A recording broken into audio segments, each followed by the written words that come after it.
மோடியின் மூன்றாவது தமிழக வருகை தேசிய ஜனநாயக கூட்டணி வெற்றியை உறுதிப்படுத்திவிட்டதாக தமிழ் மாநில காங்கிரஸ் தலைவர் ஜி.கே. வாசன் தெரிவித்துள்ளார்.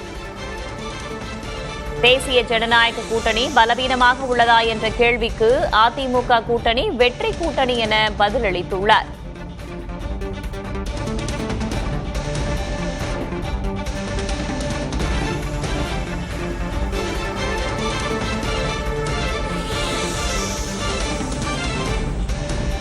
தேசிய ஜனநாயக கூட்டணிக்கு விஜய் வருகிறாரா, பேச்சுவார்த்தை நடக்கிறதா என்ற கேள்விக்கும் அவர் பதிலளித்திருக்கிறார். அவர் என்ன பேசினார் பார்க்கலாம்.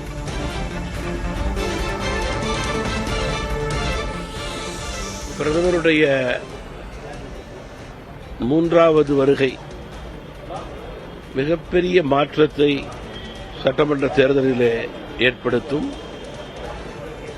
தேசிய ஜனநாயக கூட்டணி, அண்ணா திராவிட முன்னேற்றக் கழகம் மற்றும் கூட்டணி கட்சிகளுடைய வெற்றியை 100% உறுதி செய்யும் வகையிலே இன்றைய கூட்டம் அமைய பெற்றிருக்கிறது.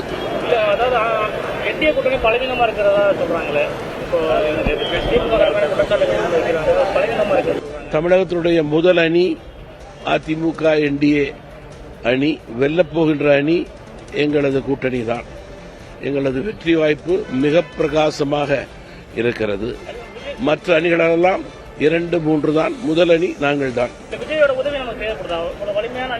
ஏற்கனவே அதிமுக என்டிஏ முதல் அணி என்று கூறும்போது இதுதான் வெற்றி அணி. இதில் மாற்று கருத்து இருக்க முடியாது. ஏற்கனவே நாங்கள் வெற்றி அணியாகவே உலா வந்து கொண்டிருக்கிறோம். வெற்றி பெறுவது உறுதி. அதில் மாற்று கருத்து இருக்க முடியாது. தற்போது உள்ள நிலை நாங்கள் முதல் அணி, வெற்றி அணி. அது தொடர்கிறது, வளர்கிறது. தேர்தலிலே சிறக்கும், ஆட்சி அமையும்.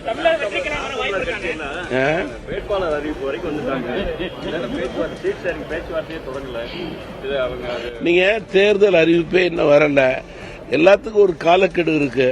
அந்த காலக்கெடுவுக்குள் அதிகாரப்பூர்வமாக பேச்சுவார்த்தைகள் எல்லாம் சுமூகமாக இந்த கூட்டணியிலே நடைபெறும். கொஞ்சம் பத்திரிகை நண்பர்கள் பொறுத்திருந்து பார்க்க வேண்டும். தேசிய ஜனநாயக கூட்டணி வெற்றி கூட்டணி, அது மேலும் வளரும் என்று பேசியுள்ளார் தமிழ் மாநில காங்கிரஸ் தலைவர் ஜி.கே. வாசன்.